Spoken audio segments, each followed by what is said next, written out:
En ese momento, ¿qué esperaban los rusos de Putin? Porque hay que tener en cuenta que llevamos arrastrando desde aquel famoso discurso de Putin de Múnich de 2007, 14 años de, por decirlo de modo suave, desaires por parte de Occidente, ¿no? En aquel momento, desde el punto de vista del derecho internacional, la situación no se estaba cumpliendo. Luego son los que dicen que es que son potencias revisionistas que no creen en un mundo basado en reglas, pero resulta que quienes no cumplen las reglas son los Estados Unidos, por supuesto, los piratas del Reino Unido y los estados vasallos, que es que no merecen otro nombre. Bueno, pues todo esto que son pequeños detalles que acabo de contar sin importancia, pues, tenemos que entender que si yo no explico todo esto, eh, no puedo poner en perspectiva el comportamiento de Putin posterior y ver los mecanismos que provocaron la guerra. Y por eso tiene esta importancia. Todo esto que yo he contado, si no se entiende, y estos son hechos, yo he intercalado mis opiniones en medio de los hechos, pero retiren mis opiniones de cuanto he dicho. Y los hechos, juzguen ustedes si habrían merecido otra opinión distinta para cada uno de los que me están viendo. O por el contrario, también consideran conmigo que es un atropello permanente lo que se ha producido. Bueno, pues, creo que en este momento, Putin, el loco ese que quiere montar una guerra nuclear, pues evaluó, obviamente con razón, que si había que hacer algo tenía 2 opciones: hacer una operación pequeña dirigida a proteger a la población de Donbass, o hacer una operación masiva a favor de la población de Donbass y de los intereses nacionales de Rusia, destruyendo la capacidad, la potencial capacidad, para ofender del adversario en este caso.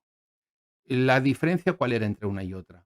¿Hubiese provocado una actuación distinta por parte de Occidente, una pequeña operación ocupando las repúblicas autónomas de Donetsk y Luhansk?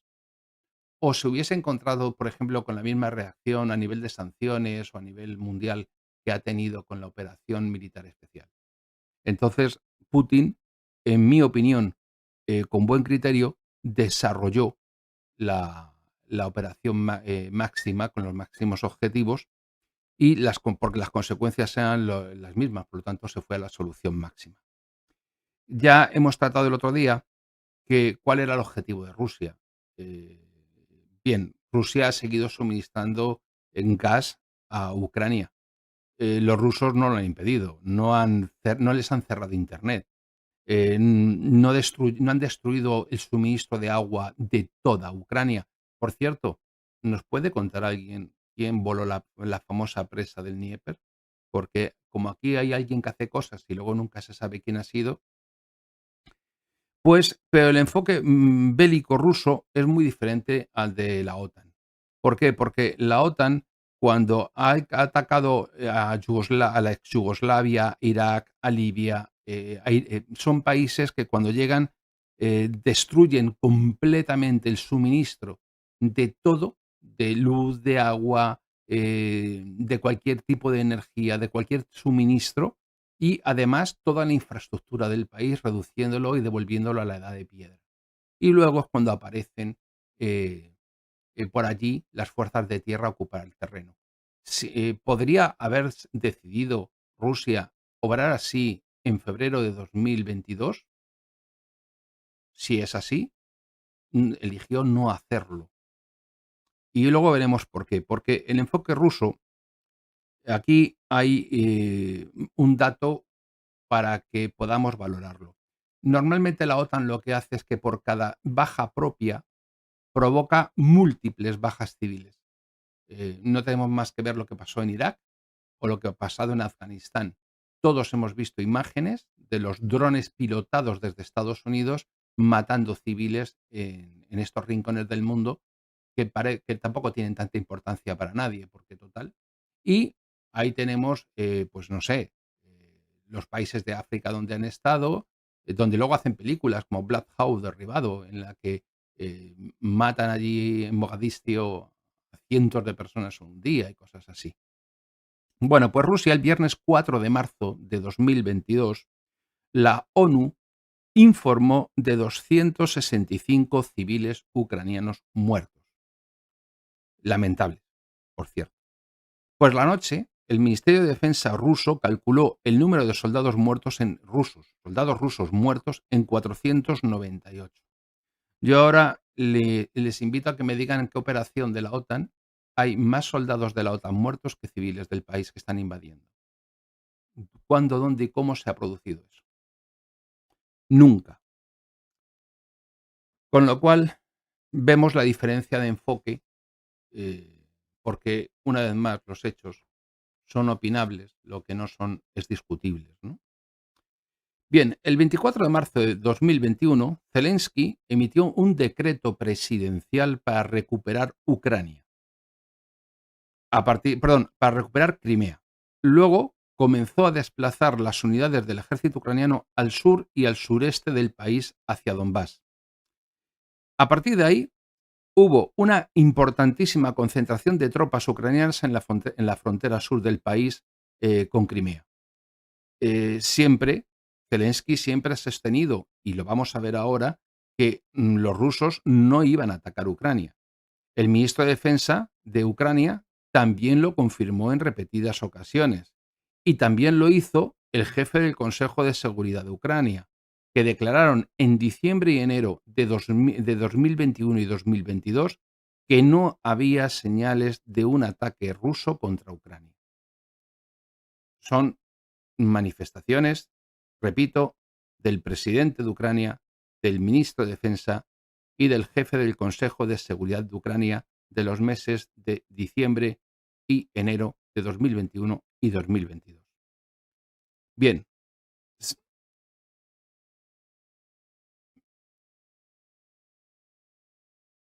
bien, si Putin dijo y declaró de forma repetida que no quería atacar Ucrania.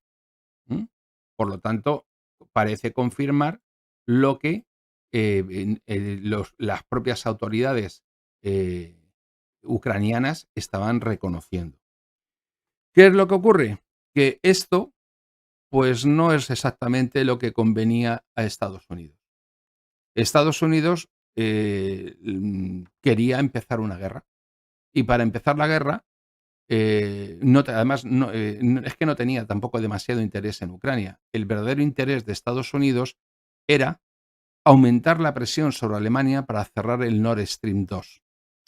Querían que Ucrania provocase a Rusia y si Rusia reaccionaba, pues el Nord Stream 2, cuya apertura que estaba terminado y la apertura inminente, pues ya no se abriría. De hecho, en el último viaje que había hecho el canciller alemán Scholz a Washington, se le había presionado de todas las formas posibles para que no procediera a poner en funcionamiento el Nord Stream. Esto no es una opinión, está publicado en la prensa. A mí no me da la vida, y se lo digo de verdad, ya de hecho hacerme estas notas me ha costado, pero ya me hubiese gustado buscarles los recortes de prensa, de buscarles las noticias para acompañar todo lo que les estoy diciendo, pero es un volumen de horas que yo no soy capaz de sacar adelante. Pero cualquiera que tenga interés, a medida que yo voy diciendo las cosas, puede, cuando vea este vídeo, tranquilamente pararlo, mirar en Google, buscar, cotejar y ver si lo que yo estoy diciendo es verdad o no. Bien, pues en ese momento, eh, esto que yo he dicho, Scholz fue presionado en Washington para que no se abriera el Nord Stream 2 y, cuidado, no hay que olvidar que el Nord Stream 2 es un gaseoducto abierto, construido, que costó un dineral y que fue Gazprom quien se hizo cargo del coste por petición alemana, porque era fundamentalmente un proyecto alemán, porque Alemania necesitaba más gas para lograr los objetivos energéticos de producción y también de la economía verde, en eso que estaban diciendo de la descarbonización y todo esto en Europa y tal, que ya nadie se acuerda porque se les ha ido a freír gárgaras con todo lo de la guerra de Ucrania, ¿no? ¿Y por qué estaba interesado Estados Unidos en el conflicto? Pues porque históricamente siempre ha habido, o sea, Rusia y Alemania son las 2 mayores potencias de Europa. Si se estrechan las relaciones entre Moscú y Berlín, eh, es algo que siempre ha intentado evitar Estados Unidos porque no hay que olvidar que en una guerra nuclear el principal escenario de batalla sería Europa. Si se produce ese estrechamiento de relaciones entre Moscú y Berlín, pues corremos el riesgo de que de repente piensen que quienes sobran son los norteamericanos en Europa y su despliegue de misiles porque no existe un enemigo potencial. De hecho, esto es una de las razones porque si Alemania y Rusia llegasen a ser socios, imagínense, en un plano semejante al que hay en la Unión Europea, pues automáticamente la estrategia nuclear norteamericana ya no tendría sentido. ¿Mm? En fin, ¿por qué Estados Unidos criticó la independencia energética de Alemania? Porque no nos tenemos que olvidar que Rusia es el segundo mayor proveedor de petróleo del mundo y que Estados Unidos compraba su petróleo principalmente a Canadá, luego a Rusia, México y Arabia Saudita. Y en gran medida y durante bastante tiempo Estados Unidos ha tenido una relación de dependencia respecto de Moscú. A los europeos se nos han impuesto que el que hiciéramos valer unas sanciones frente a Rusia en nuestro propio perjuicio, que Estados Unidos no se ha aplicado a sí mismo porque se perjudicaba. Ha dado prioridad a su interés en contra de lo que hemos hecho los europeos, que hemos hundido y el golpe que lleva nuestra economía es, eh, todavía no tenemos ni la sospecha de lo que va a suponer para nosotros. Sobre todo en un momento en el que las cosas en Asia están cambiando mucho desde el punto de vista económico. Por primera vez, por ejemplo, en China se ha producido que el flujo de capitales de potencias inversoras en China, por primera vez, es negativo. Es decir, hay una retirada de capitales hacia otras economías, como es Vietnam, o incluso, aunque no tienen la misma capacidad de producción, ni técnica, ni la misma seguridad jurídica, ni nada, hacia la India. Dependía de Rusia y hasta el punto de que compraba los combustible para los motores de cohetes, el combustible para las centrales nucleares, pero el problema no es lo que ellos compran o vendan con Rusia si les convenía, el problema es que incluso en plena guerra, el problema es que lo comprase Europa. Ya durante la Guerra Fría, una cosa que los soviéticos separaron perfectamente siempre fue la política de la economía. La mentalidad rusa, como he dicho el otro día, es extremadamente legalista. Y ese legalismo les hace que tengan siempre una visión del cumplimiento de los contratos rigurosa. Y esto es una cuestión que no es que fuese soviética, es que era una cuestión, una visión rusa, y lo era durante el periodo soviético y lo es después del periodo soviético, ¿no? Entonces, ¿qué es lo que hizo que Putin interviniese en febrero de 2022? Bueno, pues como he dicho, el 24 de marzo de 2021, Zelensky emitió el decreto presidencial para reconquistar Crimea por la fuerza. Comenzó los preparativos para hacerlo. Si fue verdaderamente esa su intención o sencillamente fue un farol, desde luego se cubrió de gloria. Porque además, otra cuestión, pensemos, que es que por si los que han venido después no lo saben, conforme al derecho internacional, Ucrania no podía quedarse con Crimea.